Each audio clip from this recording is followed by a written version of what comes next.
최근 SKT 유심 해킹 사건으로 많은 분들이 불안과 혼란을 겪고 계시죠.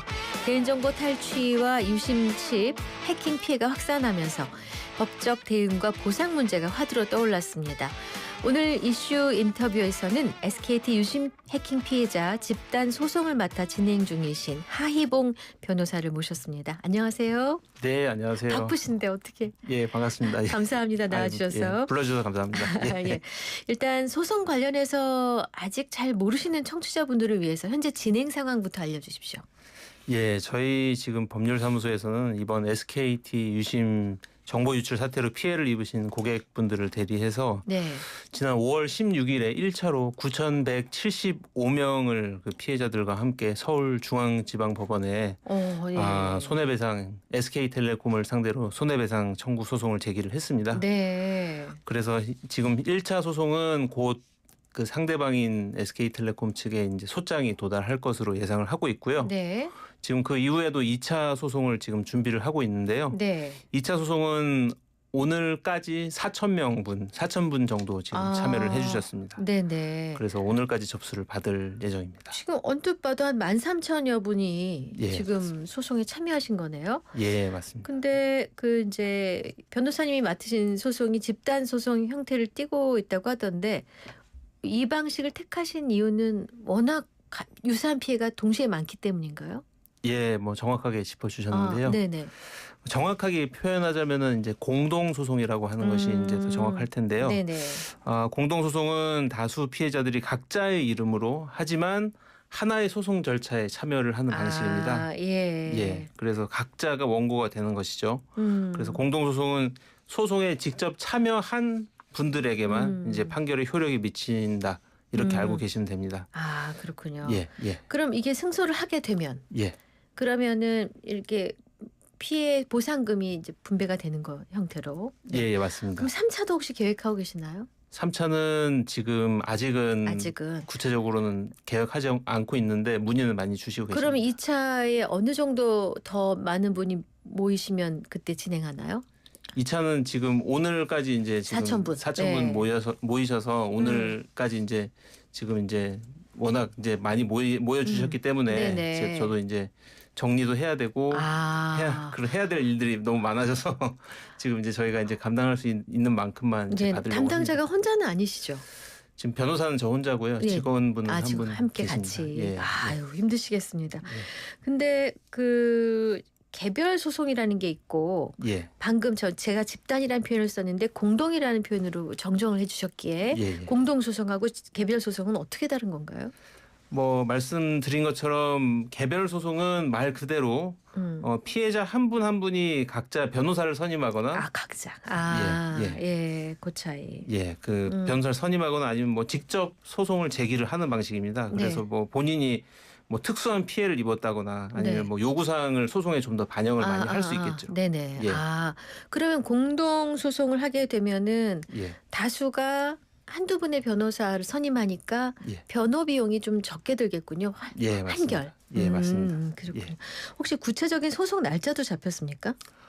소송 날짜는 아직 잡히진 않았고요. 지금 이제 소장이 5월 16일에 제출이 된 상황이기 때문에 아직 그 소장이 상대방한테 아직 전달이 되기 전입니다. 5월 16일인데 아직도 전달이 안 된 이유는요? 보통 소장이 전달되는데 보통 1주일에서 2주일 정도 걸립니다. 그래서 보통 그 정도 기간은 통상적으로 걸립니다. 그럼 이번 주 후반이면 도착하겠네요. 맞습니다. 그렇군요. SKT 측은 이제 소장을 보내왔다는 건 알고 있을 거예요. 그죠? 아마 언론 보도나 이런 걸 통해서 많이 알고 있습니다. 그렇군요. 자, 일단 방송을 들으시는 분들도 이번 스마트폰 유심 해킹 사건 관련해서 궁금한 사항이나 또 변호사께 상담을 받고 싶은 분들은 문자를 주실 수 있어요. 샵 0945 단문 50원 장문 100원 YTN 어플 유튜브 댓글창 열려 있습니다. 근데 지금 우리 하희봉 변호사 한 분만 이걸 하시는 건 아니고 또 다른 법인에서도 진행을 하고 있죠. 뭐 많은 분들이 추측되는 지금 소송 참여 인원은 얼마나 된다고 보세요?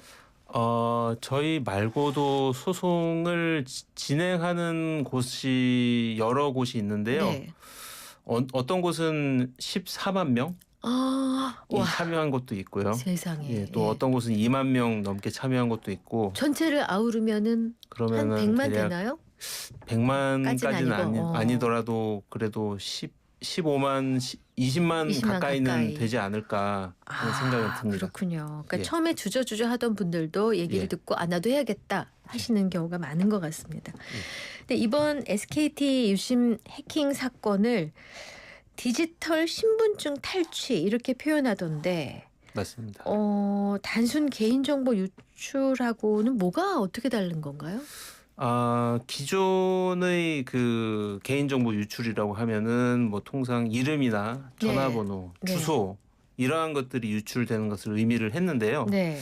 이번 그 유심 정보 유출 같은 경우에는 유심에 저장된 가입자 식별 정보, 네. 그 특히 유심 비밀 키와 같은 인증 정보 이러한 것들까지 유출되었을 가능성이 현재 있습니다. 인증 정보라는 건 제가 뭐 예를 들어 은행 거래를 한다든지 예. 할 때 쓰는 비번이라든가 뭐 이런 걸 말씀하는 건가요?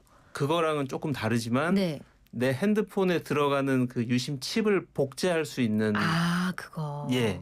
그래서 쉽게 얘기해서 신분증하고 인감도장이 탈취되는 것과 유사한 상황이 발생할 가능성이 생길 수도 있다. 그 가능성을 몇 %로 보고 계세요? 그 가능성은 지금으로서는 쉽게 알 수 없습니다. 네. 지금으로서는 예단하기 어렵다. 예단하기 어려운 상황입니다. 왜냐하면 SKT 측은 뭐라 그래요? SKT 이 가능성에 측은 대해서. 그럴 가능성에 대해서 상당히 낮다라고 입장은 밝히고 있지만 그것은 이제 지금 SKT 측의 입장이기 때문에 네. 그걸 저희 피해자들을 전 대리하는 입장에서는 그 고지고대로 믿을 수가 없다. 있겠는가라는 생각이 있고 저는 6월 말에 나올 민관 합동조사단의 발표를 기다리고 있습니다. 그때군요. 예. 근데 이제 보도를 보면은 SKT 내부 서버 23대, 20석대에 악성 코드가 3년 넘게 방치돼 있었다라고 하던데요. 예. 사실 우리가 개인용 PC나 뭐 노트북 할 때 악성 코드 있으면 바로바로 하잖아요. 뭔가 알려주고. 근데 이런 대기업이 이걸 방치했다? 잘 이해는 안 되는데 통신사가 이런 보안 의무를 어겼다, 방기했다 할 경우에 법적으로 어떤 책임을 물을 수 있나요? 뭐 일단은 국가 대표 통신사라고 SK텔레콤이 이제 불렸는데 그런 지금 가입자 수로 보면 가장 많았었죠. 가장 많았죠. 가장 많죠 지금까지도. 예. 그런 이름을 좀 무색하게 만드는 좀 매우 심각한 상황이라고 생각을 합니다. 네. 그래서 개인정보보호법이나 정보통신망법에 따르면은 정보통신 서비스 제공자에게 개인정보의 안전성 확보를 위한 기술적, 관리적 보호 조치를 철저히 하도록 이렇게 규정을 하고 있습니다. 네네. 그래서 이러한 의무를 제대로 하지 않아서 개인정보가 유출되면은 이 기업은 과징금이나 과태료 같은 행정적 제재를 받도록 이렇게 되어 있습니다. 네, 과징금이나 과태료를. 예. 근데 이거는 이제 기업이 국가에 대해서 무는 거잖아요. 예. 근데 피해자에 대해서 무는 건 다른 거죠. 예. 그리고 한편으로 또 이제 피해자들은 기업을 상대로 이제 민사상 손해배상을 청구할 수 있고 이제 그런 일은 이제 저희 같은 이제 변호사들이 대리해서 할 수 있겠죠. 통상 이런 일은 얼마나 걸려요? 유사한 사건이 2014년도에 다른 통신사에서 발생했는데 그 당시에는 2014년에 소송이 시작되어서 2021년까지 7년 정도 걸린 사건이 있었습니다. 굉장히 오래 걸렸습니다. 그 당시에 관련된 그 행정 그 제재에 대해서 과징금 과태료 처분에 대해서 다투는 소송 결과를 보자. 그래서 그 소송 결과를 기다려서 그 소송 결과가 끝난 다음에 민사 소송을 끝나고 그게 결국에 대법원까지 올라가서 끝나는 데까지 7년 넘게 걸린 사건이 있었습니다. 그럼 지금 이 사건이 7년이라면은 32년이 되는 것 같은데. 예, 맞습니다. 설마 그렇게까지는 안 가겠죠? 그렇게까지 오래 걸리지는 않을 것이라고는 생각합니다. 조심스럽게 예측은 해볼 수 있다. 네네. 근데 최근에 SKT뿐 아니라 KT, LG U+, 네이버, 카카오 등등 주요 플랫폼도 해킹 점검을 받았는데 이런 조사가 왜 확대되고 있다고 보세요? 뭐 일단은 이번 SK텔레콤 사태가 워낙 충격적이었고 국민 생활에 미치는 파장이 워낙 컸기 때문에 정부에서도 유사한 사고를 미연에 방지하고자 주요 통신사 및 플랫폼 기업들에 대해서 네. 전반적인 보안 점검을 확대하고 있는 것으로 보입니다. 네. 그 디지털 사회에서 이들 기업들의 정보 보호 책임이 얼마나 중요한지 다시 한번 확인시켜주는 그런 계기가 아닐까 싶습니다. 그렇군요. 예. 자, 일단은 저희가 오늘 이슈 인터뷰로 SKT 해킹 집단 소송 대리인이신 하희봉 변호사와 함께 이번 그 SKT 유심 해킹 피해에 대해서 얘기 나누고 근데 또 다른 얘기들도 나눌 겁니다. 혹시 여러분 관련해서 궁금하신 것 있으시거나 뭐 나도 또 소송을 해보고 싶으실 수도 있겠죠? 샵 0945 우물정 0945 일단 열어두겠습니다. 광고 듣고 돌아옵니다. 신선하게 100% 서울우유 건강한 에이트 플러스 서울우유 언제나 서울우유 누구나 서울우유 나 100%의 에이트 플러스까지 누가 만든 거야? 서울우유 울림이 계속되는 모든 것들을 우리는 명작이라고 부른다. 지금도 시간이 지나도 메르세데스 벤츠 S클래스 지금 가까운 전시장에서. 안녕하세요. 브레이닝 캡슐 모델 박혜주입니다. 기억력 감퇴 피할 수 없다 생각하시나요? 기억력 감퇴 개선 할 수 있습니다. 스위스에서 승인받은 기억력 감퇴 개선 의약품 종근당 브레이닝 캡슐. 지금 바로 시작하세요. 참, 약국에서 만날 수 있어요. 모든 인쇄 가능한 성원 에드피아 온라인 주문 간편한 성원 에드피아 누구든지 어디서나 쉽고 빠르게 인쇄의 유토피아 성원 에드피아 여름에는 부채 판촉물 다양한 부채 역시 성원 에드피아 카멜로 장갑 하나로 일상이 안전해진다. 안전한 용접 장갑 카멜로 편안한 작업 장갑 카멜로 세련된 안전 장갑 카멜로 오늘도 손끝 하나 다치지 않고 일 잘 끝냈습니다. 장갑은 카멜로 합성 목재 예스팀바. 산책로, 야외 데크, 울타리, 사이딩, 전원주택 인테리어까지 다양한 형태로 활용이 가능한 친환경 합성 목재 예스팀바. 우수한 품질의 정부 조달 우수 제품 나무 느낌 그대로 합성 목재 예스팀바. 경동산업 주식회사. 우리나라 1등 대학교, 호텔, 종합병원부터 우리 동네 단골 카페까지 어디에나 1등 시스템 에어컨 관리가 있습니다. 시스템 에어컨 서비스 국내 1위 LG전자 유지보수자 회사 하이엠솔루텍 LG정품 서비스와 특허받은 기술력으로 1등을 책임지는 1등.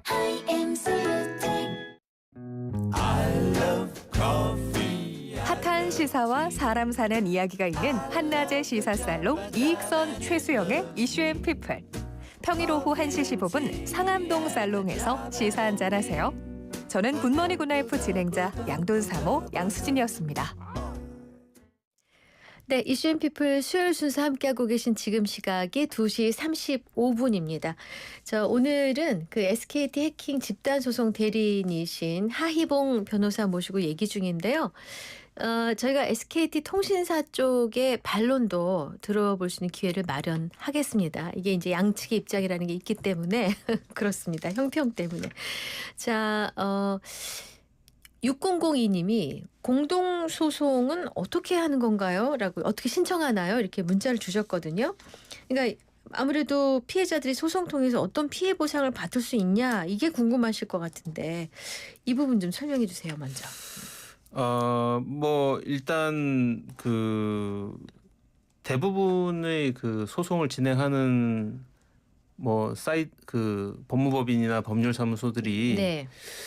인터넷 홈페이지를 통해서 접수를 받고 있습니다. 인터넷으로. 예, 그래서 네. 저희도 마찬가지고요. 네. 그래서 뭐 네이버 그 상관없이 포털 사이트. 네, 포털 사이트나 아니면 검색 엔진에서 네. 뭐 SKT 집단 소송, 뭐 SKT 공동 소송 이렇게 검색하시면은 뭐 쉽게 그 길이 나오나요? 예, 그 방법이 그 사이트가 나오기 때문에 접속해서 찾으시면은 뭐 쉽게 찾으실 수 있을 겁니다. 네네. 예. 그러면 지금 이제 1차로 먼저 그 소장을 제기하셨잖아요. 예. 예. 근데 어떻게 1인당 뭐 위자료를 어떻게 산정하세요? 저희 같은 경우에는 지금 50만 원을 1인당 50만 원을 청구를 했습니다. 아, 인당. 예. 1인당 50만 원을 청구한 것은 이제 SKT가 법규를 위반한 부분, 네. 그 즉시 그러니까 바로 알리지 않는 거. 바로 알리지 않은 거, 네네. 바로 알리지 않은 부분, 그리고 그 고객들이 입은 정신적 고통, 네. 그리고 불안감, 유심 교체로 인한 불편감 등을 고려해서 적절한 배상액을 산정을 하였고 그 금액이 50만 원이 적절하다고 네. 판단을 하였습니다. 굉장히 추상적인 것이기 때문에 네네. 무엇이 적절한가에 대해서는 뭐 여러 판단이 있을 수도 있겠죠. 그러면 공동 소송에 참여하는 분들의 의견이 반영된 건가요? 아니면 그냥 법무법인에서 정해서 알려드리는 건가요? 사실 제가 SKT를 쓰고 있기 때문에 네. 예. 본인이 그 금액은 제가 정한 것이긴 합니다. 그래서 그러셨군요. 그 금액이 적정하다고 생각하시는 분들이 많이 참여를 해주셨죠. 예. 근데 또 다른 법무법인을 보면은 예. 한 200여 분의 피해자가 인당 100만 원을 청구하는 또 개별 민사소송을 제기하기도 했어요. 맞습니다. 개별 민사소송을 제기하면은 변호 비용이 훨씬 더 들 텐데 그런 거 아닌가요? 그런 경우에도 아마 그 경우도 저희랑 마찬가지로 230분의 공동소송 형태로 공동소송 형태로. 정확한 그 내용에 대해서는 그렇죠. 예. 확인은 못했지만 네. 아마 그건 그런 공동으로 할 형태일 것이다. 예, 라고 생각이 됩니다. 230분의 공동소송일 것이다라고 생각은 드는데 네네. 청구 금액이 더 높은 금액을 청구를 하였다면은 네네. 아까 말씀드린 것처럼 스스로 입었다는 그 피해라는 거는 굉장히 추상적인 것이기 때문에 네네. 그 각자가 느끼는 공포감이라든지 각자가 느낀 정신적 고통은 굉장히 다를 수 있는 것이거든요. 그렇죠. 그래서 뭐 그 나름의 산정 기준과 판단이 있었을 것이라고 생각을 합니다. 근데 청구 금액과 참여 인원 차이가 큰데 참여 인원이나 차이가 생기는 건 역시 나름의 피해를 산정하는 기준이 다 다르기 때문인가요? 그런 것도 있을 것이고 뭐 법률사무소나 법무법인의 뭐 홍보 방식이나 뭐 소송 참여 그렇군요. 조건이나 뭐 참여 금액 착수금의 착수금의 금액이 얼마나 비싼지 이런 것도 아마 영향이 있을 알겠습니다. 것이고 그럴 것입니다. 이제 그동안 통신사가 유심 관리 책임을 고객에게 떠넘겨온 측면도 있다 하는 비판이 있었어요. 법적으로는 어떤가요? 이 유심 보안에 대한 책임이 누구에게 더 큽니까? 유심 보안에 대해서는 법상으로는 지금 구체적으로 지금 누구에게 유심의 유심을 가지고 있어야 되는지에 대한 내용은 구체적으로 안 나와 있지만 1차적으로는 고객의 개인 정보를 수집하는 통신사에게 더 크다고 생각을 합니다. 예. 통신사에게 책임. 뭐 비율을 말하면 뭐 몇 대 몇 정도 될까요?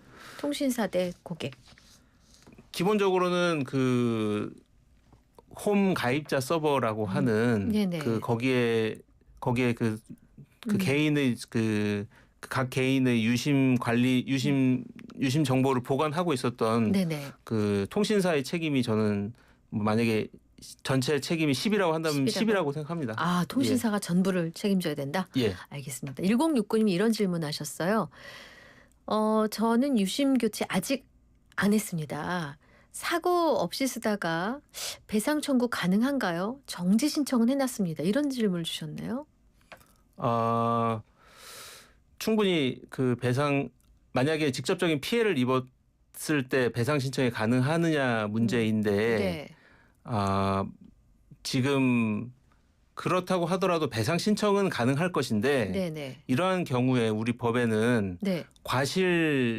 과실상계라는 것을 합니다. 예. 여기에 대해서 충분히 SK텔레콤에서 그 그 피해를 예방할 수 있는 수단인 유심 보호 서비스라는 것을 제공하였기 때문에 네네. 그것을 신청하지 않아서 발생한 어떤 피해에 대해서는 어떤 과실상계라는 것을 통해서 그 피해자가 피해 예방을 하기 위해서 얼마나 어떤 노력했는가. 노력하였는가라는 것을 또 따지게 될 가능성도 있다라고 생각을 합니다. 그럼 지금 우리 하희봉 변호사께 예. 집단소송, 그러니까 공동소송을 맡기신 분들은 유심보호 서비스로 이용해서 최소한의 방어를 하신 분들인가요? 거기에 대해서는 저는 사실 뭐 구체적으로 아직은? 예, 구체적으로 그렇군요. 지금 지금 방송하신 변호사분 성함을 궁금해하시는 분이 계셔서 네, 하희봉 변호사랑 얘기를 나누고 있습니다. 근데 이번 해킹이 국가 차원의 지능형 공격 가능성도 제기되고 있는데 어떠세요? 변호사께서는 어떤 견해를 갖고 계십니까? 이번 공격에 사용된 것으로 추정되는 BPF 도어 악성 코드의 특성이나 공격의 정교함이나 네. 그런 것들을 고려하면 일부 전문가들 사이에서 국가 배후의 그런 뭐 지능형 지속 공격 그런 가능성이 제기되고 있는 것으로 알고 있습니다. 네네. 뭐 하지만 현재까지 해킹의 배후나 정확한 경위 그리고 경위가 명확하게 밝혀지지 않았기 때문에 뭐 특정 국가의 공격이라고 단정하기는 좀 어렵다라고 생각을 합니다. 아 그래요. 근데 사실은 SKT 측이 해킹 경로나 경위 뭐 구체적으로 좀 소상히 밝히면 답답함이 풀릴 텐데 그거가 잘 안 되는 게 좀 그렇거든요. 법적으로 기업이 해킹의 원인을 투명하게 공개할 의무 같은 건 없습니까? 예, 그 현행법상 기업이 구체적인 해킹의 경로와 그 모든 경위를 그 구체적으로 밝혀야 될 의무까지는 없습니다. 다만 네. 유출 시에 개인정보 유출 시에 개인정보 보호법에 따르면은 피해자에게 유출된 개인정보 항목 그리고 유출 시점과 경위 등을 통지하도록 되어 있습니다. 이 의무도 위반을 하였다라는 것이 저희 이제 소장에도 이제 기재가 되어 있긴 합니다. 예. 그렇군요. 예. SKT가 이제 해킹 사실을 알고도 아까 잠깐 언급이 됐습니다만은 고객과 관계기관에 늦게 공지했다는 비판이 계속 있었잖아요. 예. 근데 기업 입장에서 봤을 때 그럼 신고의 의무를 다하기만 해도 그러니까 제때 좀 빨리 하기만 해도 법적 대응에는 유리한 거 아닌가요? 뭐 다소 유리한 측면이 있긴 하죠. 하지만 신고 의무를 다 했다고 해서 개인정보 유출 자체에 대한 그런 근본적인 책임이 면제되는 것은 아니다. 이렇게 말씀드릴 수 있겠습니다. 요걸 했다고 해서 면할 수 있는 건 아니다. 예, 맞습니다. 근데 아니 우리는 우리로서 할 수 있는 걸 해놨는데 이게 뭐 우리 감당할 수 없는 공격이 와서 이걸 어떻게 하겠느냐라고 변명할 수도 있는 건가요? 만약에 그 현재 알려진 지식 수준으로 할 수 있는 보안이 없었다. 을 만약에 다 했는데도 네, 안 됐다라면은 최종적으로는 책임이 없다라는 판결이 날 수도 있겠죠. 그 과거에 개인정보 그 침해 사고와 관련된 손해배상 소송에서 그러니까 피고죠. 그러니까 개인정보 통신사의 책임이 없다라고 했던 판결의 취지가 그런 내용이었어요. 그 당시의 기술로는 그 막을 수가 없었다라는 것이 판결의 취지였습니다. 근데 저희가 그 이제 해커 말이죠. 예. 특히 북한의 해커는 아주 세계적으로도 최고 중에 최고라고 들었는데 이들이 맘만 먹으면은 어떤 정보기관이든 어떤 민간기업이든 뭐든 다 할 수 있다고 얘기하는 게 저희 출연하신 블록체인 전문가 오태민 교수의 설명이었어요. 그러니까 모순이라는 말이 있잖아요. 예, 그러니까 그렇죠. 뚫지 못할 방패가 없다. 막지 못할 창이 없다라고 서로 하지만 늘 누군가 앞서니까 이거는 앞으로도 계속 노정될 그런 위기같이 느껴지거든요. 그럼 우리는 뭘 어떻게 해야 되나요? 각 개인들은 그래도 할 수 있는 최선을 다해서 막을 수 있는 방법을 최선을 다해서 노력을 해야죠. 그래도. 예. 그럼 이제 해킹 사태를 겪고도 아직까지 유심 교체율이 더 진전되지 못하고 있다는 얘기가 있습니다. 그러니까 뭐 나한테 뭘 해킹을 하겠어. 내가 뭐 이러면서 안 할 수도 있고 귀찮아서 번거로워서 시간이 없어서 안 하시는 분들께 해드리고 싶은 말씀 있으세요? 일단은 지금 그러니까 안 하는 이유를 이미 빠져나갈 건 다 빠져나가는데 뭐 이렇게 생각하시는 경우까지 있다는 거죠.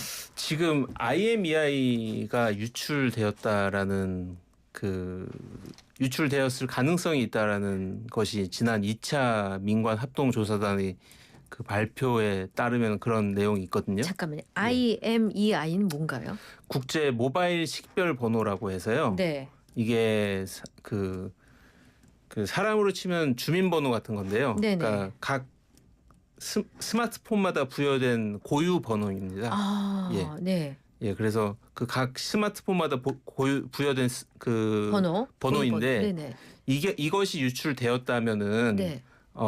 유심 보호 서비스만으로는 해결이 충분하지 안 된다. 않다라는 거죠. 유심 보호 서비스는 그 IMEI와 그 나머지 유심 번호를 결합시키는 서비스이기 때문에 다른 IMEI를 가지고 오면은 그 다른 IMEI와 다른 유심 정보들이 결합되어 있으면은 통신사의 망에 접속하지 못하도록 하는 서비스인데. 근데 IMEI까지 빠져나갔다면 만약에 유출되었다라면 유심 보호 서비스는 별 역할을 서비스만으로는 역할을 못할 가능성도 있다는 거죠. 이거 큰일이네요. 근데 다만 SK텔레콤 측에서는 그렇다고 하더라도 네. 막을 수 있는 그런 준비가 되어 있다라고 설명은 하고 있지만 네네. 그렇기 때문에 저는 지금이라도 유심을 교체하는 것이 최선이고 네. 유심이 지금 재고가 없어서 교체를 못한다면은 최신 기종의 핸드폰을 사용하고 있는 분들은 네네. 2심을 교체하는 거는 스스로도 가능하거든요. 2심이요? 예, 2심이라 그래서 네. 유심이 아니라 2심은 물리적 그 카드가 아니라 네. 그 2심이라 그래서 그 핸드폰 안에서 스스로 교체할 수 있는 게 있어요. 그런 기능 최신 핸드폰에는. 최신 핸드폰에는. 근데 IMEI가 유출되면 어떤 위험이 생겨요? IMEI가 유출되면은 다른 개인 정보랑 함께 결합을 해서 네. 뭐 어떤 최신 좀 정교한 정교한 그런 금융 사고라든지 이러한 것들이 발생을 할 수가 있거든요. 예를 들면요?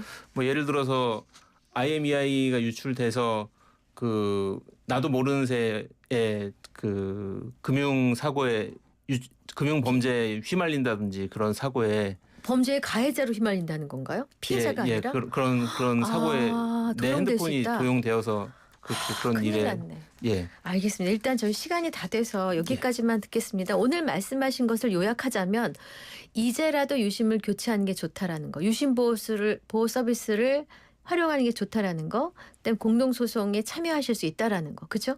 예. 최대한 내가 할 수 있는 노력은 일단 다 해놔야 된다는 게 핵심인 것 같습니다. 맞습니까? 예, 맞습니다. 네, 알겠습니다.